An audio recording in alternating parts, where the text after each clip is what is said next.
Salut, c'est Guillaume. Je vous propose de découvrir un extrait du prochain épisode de Course épique. Course épique, c'est chaque semaine un invité, une course, une histoire hors du commun. Je vous donne rendez-vous tous les mercredis pour découvrir un nouvel épisode et vivre une grande et belle histoire de course. Mais avant ça, place à un extrait de notre prochain épisode. Blandine, est-ce que déjà une des premières victoires, on peut dire, c'est le fait que tu aies pu être sur la ligne de départ aujourd'hui? Exactement. Ça, tout à fait. Quand je regarde derrière moi et que je compte, que je calcule, j'ai repris la course à pied il y a seulement 10 semaines et voilà, il y a plusieurs mois, j'étais même pas sûre de pouvoir être là derrière cette ligne de départ. Donc effectivement, c'était ma première victoire, ouais. C'était la course sur laquelle tu voulais être sur pied, en tout cas quand tu as commencé à reconstruire pendant l'hiver et puis quand tu as commencé à recourir en janvier, c'était la perspective, c'était celle-là? Ouais, c'est ça, c'était le premier objectif. Comme on n'était pas sûr, on avait le plan A et puis après on avait un plan B prime, un plan C. Si jamais pas de plan D prime par contre. Oui. Ça, vous êtes pas allé jusqu'à celui-là.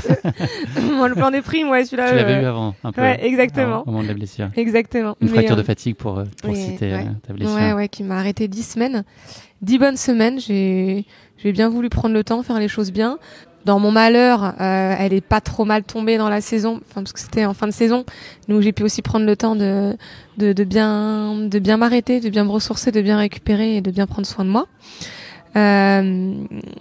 Mais oui, effectivement, c'était le premier objectif et on n'était pas sûr que je puisse être là, donc ouais. Une belle victoire. Vous avez fait ça patiemment en tout cas. Ça s'est reconstruit. T'as croisé aussi un peu? J'ai patiemment. C'est quand on voit sur son plan d'entraînement course à pied, on se dit ouais génial et on voit 5 minutes. On se dit 5 minutes. Ouais, j'ai vu ta première semaine, c'était 10 minutes le lundi, 13 minutes le mardi. Ouais, etc. Ça fait 5, 7, 10, 13. Et une fois qu'on arrive aux 30 minutes, là on commence à se dire ça ressemble à un footing.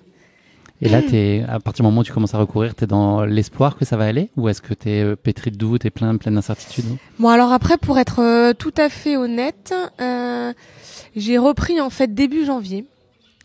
Fin d'année, début janvier, là, sur les vacances de fin d'année.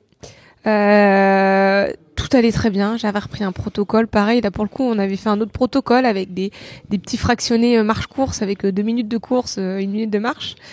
Et puis on augmentait petit à petit, mais au bout d'une semaine, récidive de la douleur et des symptômes. Et là, par contre, à ce moment-là, je me suis pris une claque quand même, parce que ça faisait 8 semaines même 10 semaines, je pense que j'étais déjà 10 semaines, que je faisais bien les choses, tout commençait bien, et là, à ce moment-là, il y a quand même plusieurs jours où je me suis dit, est-ce que je m'en sortirais? Et puis, tant qu'il y avait cette petite douleur, on a vraiment tout coupé. C'est pas grave, on a repris du vélo. Et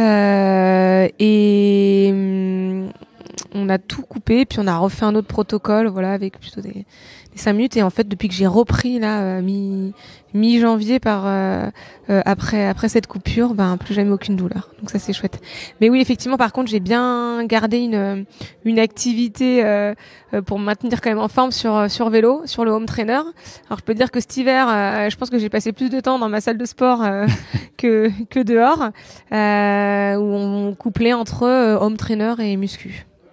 Est-ce que là, le fait de reprendre la course, t'as couru le Seven Trail, c'est ça, début mars, ça s'est très bien passé. Est-ce que t'as d'une certaine façon un espèce de frein à main quelconque, ou à partir du moment où t'es sur la ligne de départ, t'es dans des dispositions où tu joues à 100% ta chance parce que tu considères que t'es apte et donc tu y vas pleinement?